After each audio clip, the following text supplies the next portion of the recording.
নতুন আর একটা ভিডিওতে আপনাদের সকলকে স্বাগতম। এখন আমরা শিখব ইলেকট্রনিক কনফিগারেশন বা ইলেকট্রন বিন্যাস সম্পর্কে।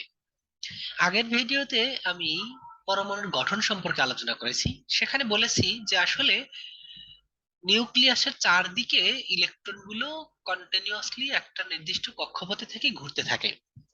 আসলে এটা হলো একটা জাস্ট ওভারঅল আইডিয়া, কিন্তু ইলেকট্রন গুলো কোন কক্ষপথে অথবা কোন শক্তি স্তরে কিভাবে থাকে, অথবা একটা শক্তি স্তরে সর্বোচ্চ কতগুলো ইলেকট্রন থাকতে পারে, এর জন্য একটা নির্দিষ্ট কিছু নিয়ম আছে। সেই নিয়মগুলো আমরা আস্তে আস্তে শিখবো। সো ইলেকট্রনিক কনফিগারেশনটা বলতে আসলে কি বোঝায় সেটা একটু আগে জেনে নিই। যে ইলেকট্রনিক কনফিগারেশন হলো যে কোনো একটা পরমাণুর নিউক্লিয়াসের চারপাশে ইলেকট্রনগুলো কোন শক্তি স্তরে বা কোন উপশক্তি স্তরে, অথবা তার আমরা যে চারটা কোয়ান্টাম নাম্বার সব পড়েছি, সেই চারটা কোয়ান্টাম নাম্বার দিয়ে কিন্তু ইলেকট্রনগুলোর অবস্থান বা তার শক্তি এটা নির্ণয় করা যায় অথবা বোঝানো যায়। তাহলে ঠিক একই জিনিস যে আসলে নিউক্লিয়াসের চারপাশে ইলেকট্রনগুলো যে কিভাবে ছড়িয়ে আছে বা বিন্যস্ত আছে সেটা প্রকাশ করাই হলো ইলেকট্রনিক কনফিগারেশন বা ইলেকট্রন বিন্যাস। তো এখন এই ইলেকট্রন বিন্যাস গুলো আমরা প্রথমে বলেছি যে চারটা কোয়ান্টাম নাম্বার দিয়ে প্রকাশ করা যায়। সেই চারটা কোয়ান্টাম নাম্বারের মধ্যে আমরা প্রথমে বলেছিলাম কি প্রিন্সিপাল কোয়ান্টাম নাম্বার বা শক্তি স্তর। এখন কতটা শক্তি স্তর বা কোন শক্তি স্তরে কতগুলো ইলেকট্রন থাকতে পারবে তার একটা নির্দিষ্ট নিয়ম আছে, যে ইলেকট্রন গুলো একটা নির্দিষ্ট কক্ষপথে থেকে ঘুরতে থাকে, কিন্তু প্রত্যেকটা কক্ষপথে সমান সংখ্যক ইলেকট্রন থাকতে পারবে না, অথবা একটা নির্দিষ্ট কক্ষপথে কতগুলো ইলেকট্রন থাকতে পারবে তার একটা নির্দিষ্ট নিয়ম হলো, আমরা ফর্মুলা যদি বলি, 2n স্কয়ার। এখানে এন এর ভ্যালু হলো কক্ষপথ বা শক্তি স্তরের সংখ্যা। তাহলে এন হলো, যদি আমরা কোনো একটা শক্তি স্তরের জন্য বলি n=1, তাহলে 2 × 1 স্কয়ার মানে হলো প্রথম শক্তি স্তরে সর্বোচ্চ দুইটা ইলেকট্রন থাকতে পারবে।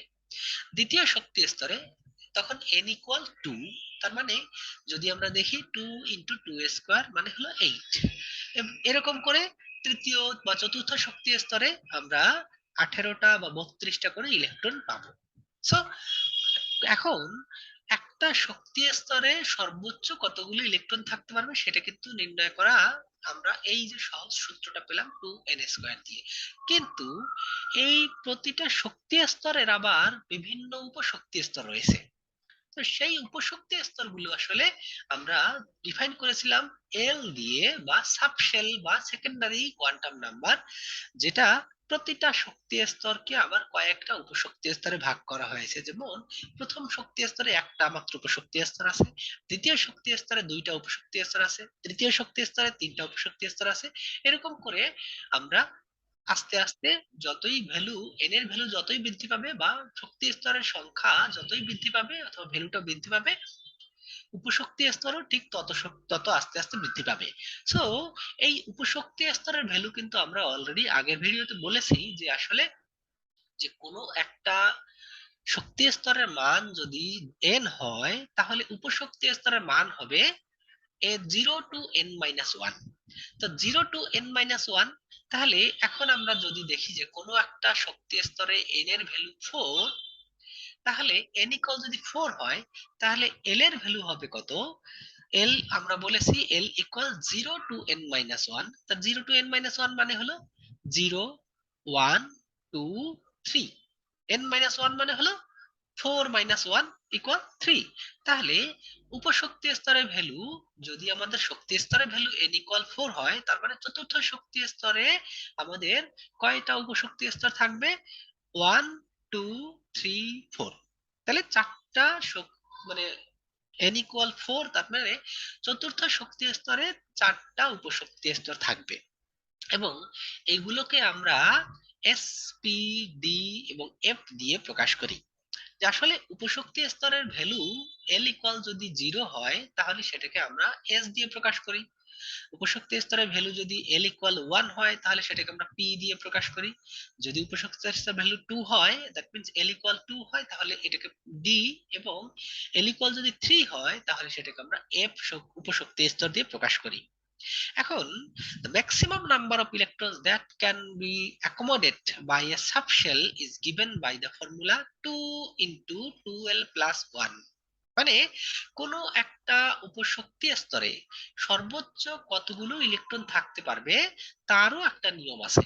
যেমন আমরা যদি বলি একটা এল এর ভ্যালু এখানে যদি 2 ধরি, এল এর ভ্যালু যদি আমরা এখানে 2 ধরি, তাহলে 2 ইন্টু 2 ইন্টু 2, তাহলে এখানে কত হচ্ছে 2 ইন্টু 2 4 প্লাস 1, তাহলে 5 ইন্টু 2। তার মানে একটা উপশক্তি স্তর এখানে যদি এল এর ভ্যালু বলেছি 2, তাহলে ওই উপশক্তি স্তরে সর্বোচ্চ 10টা ইলেকট্রন থাকতে পারবে, এবং তার করেসপন্ডিং আমরা বলেছি কি ডি। এল ইকুয়াল 2 মানে হলো সেটাকে আমরা ডি অরবিটাল বা ডি উপশক্তি স্তর হিসেবে বলছি। তাহলে ডি উপশক্তি স্তরে সর্বোচ্চ 5 2 10টা ইলেকট্রন থাকতে পারবে।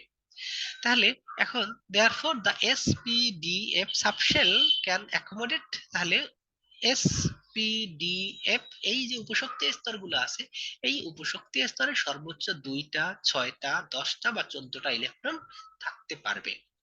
সো এখন যে কোনো একটা কোয়ান্টাম নাম্বারের শক্তি স্তরগুলোর জন্য এই যে বিভিন্ন শক্তি স্তর আমরা দেখিয়েছি, এবং প্রত্যেকটা শক্তি স্তরের জন্য তার corresponding quantum number, sorry azimuthal বা সেকেন্ডারি কোয়ান্টাম নাম্বার অথবা উপশক্তি স্তরগুলো কি কি হতে পারে সেটা দেখালাম, এবং তার করেসপন্ডিং প্রতিটা শক্তি স্তরের জন্য কতগুলো উপশক্তি স্তর এবং কতগুলো উপশক্তি স্তরের জন্য কতগুলো অরবিটাল, কতগুলো অরবিটাল বা ম্যাগনেটিক কোয়ান্টাম নাম্বার অ্যাকচুয়ালি তাহলে এটা হতে পারবে, সেটা আমরা এখানে দেখালাম। সো এর এখন আমরা যেভাবে দেখলাম যে আসলে কোনো একটা শক্তি স্তরে যে কতগুলো ইলেকট্রন থাকতে পারে অথবা কোনো একটা উপশক্তি স্তরে কতগুলো ইলেকট্রন থাকতে পারে সেটা আমরা এখানে শিখলাম। তাহলে এই হলো আমাদের আজকের ভিডিও। যে ধন্যবাদ সকলকে।